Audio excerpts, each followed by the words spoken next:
খেলার পর আমিও শিওর না, যেহেতু এটা নিয়ে আলাপ হয়নি, উত্তেজিত হয়েছে এটা দেখছি। এবং নর্মালি কী হয়, ম্যাচে একটা হারার পর একটা, স্পেশালি এই ধরনের ম্যাচে ইমোশনটা অনেক ক্যারি করে। সো আই হোপ তেমন সিরিয়াস কোনো কিছু না।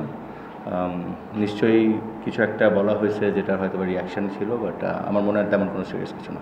অ্যাকর্ডিং টু দ্য আম্পায়ার্স, যে বলটা হিট করে তার দিকে আসে, কিন্তু নর্মালি আমরা জানি যে যদি ক্যাচ ধরা হয় বা ক্যাচের সামনে যাওয়া হয় তখন এই ব্যাপারটা। সো এটা নিয়ে কনফিউশন ছিলাম, আমার মনে হয় এটা নিয়ে আলাপ আলোচনা চলছে।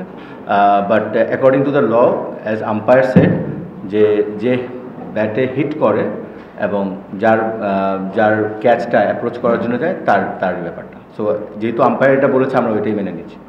না, আঙ্গুল সব ঠিক আছে, এটা টিম স্ট্র্যাটেজি। যে সময় যেভাবে প্রয়োজন ছিল ওইভাবে করে ব্যাটিং অর্ডারটা সাজানো হয়েছিল। বিকজ আপনি জানেন যে টি-20তে একটা মোমেন্টামের খেলা যেভাবে গিয়েছিল, আমাদের ব্যাটিং তো we were pretty good at batting today. So ওই হিসাবে যারা পাওয়ার হিট করতে পারে, যাদের স্ট্রাইক রেটটা ভালো রাখতে পারে, তো ওই হিসাবেই পাঠানো হয়েছিল।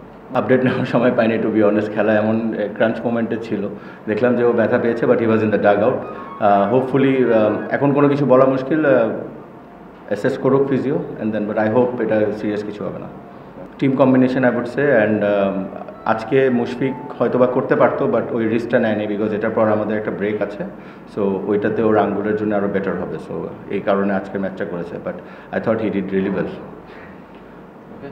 সোয়ানের জন্য চ্যালেঞ্জ। Okay, thank you.